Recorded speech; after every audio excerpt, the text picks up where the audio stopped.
एक चीज़ हमें समझनी ज़रूरी है कि हम जितनी बड़ी कामयाबी हासिल करना चाहते हैं, उतने ही बड़े चैलेंजेस हमारे सामने आएँगे।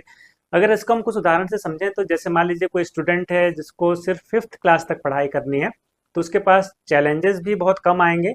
लेकिन अगर कोई स्टूडेंट है जो सोचता है कि मुझे आईआईटी में जाना है, आईएएस बनना है, तो उसके चैलेंजेस भी अब बड़े आएँगे उसके सामने। उसी तरह से अगर कोई सोचता है कि मुझे सिंपल किसी वॉक पे जाना है घर से थोड़ी दूर, तो उसके चैलेंजेस बहुत लिमिटेड आएँगे। लेकिन अगर कोई सोचता है कि मुझे हिमालय पर्वत पे जाना है, तो उसके चैलेंजेस भी काफ़ी बड़े आएँगे। उसी तरह से अगर कोई सोचता है कि मुझे कोई छोटा बिज़नेस स्टार्ट करना है, तो उसके चैलेंजेस कम आएँगे। कोई सोचता है कि मुझे नेशनल लेवल पे एक बिज़नेस स्टार्ट करना है या ग्लोबल लेवल पे कोई बिज़नेस स्टार्ट करना है, तो उनके चैलेंजेस भी ज़्यादा आएँगे। तो अगर इस नज़रिए से हम देखें तो अगर हम बड़ी कामयाबी हासिल करना चाहते हैं, तो बड़े चैलेंजेस हमारे पास नेचुरली आएँगे।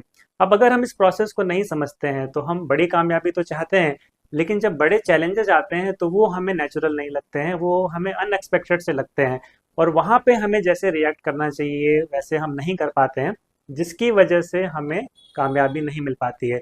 तो इसको अगर हम समझें, अगर हम इस प्रोसेस को समझें, तो बड़ी कामयाबी का मतलब है बड़े चैलेंजेस।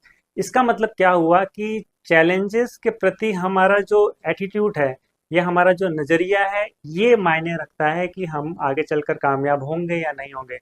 क्योंकि वो चीज़ नेचुरली हमारे पास आनी है। तो जो चीज़ नेचुरली हमारे पास आनी है, उसको हम कैसे हैंडल कर रहे हैं, उसको हम कैसे फेस कर रहे हैं, यही तय करेगा कि हम सक्सेसफुल होंगे या नहीं होंगे।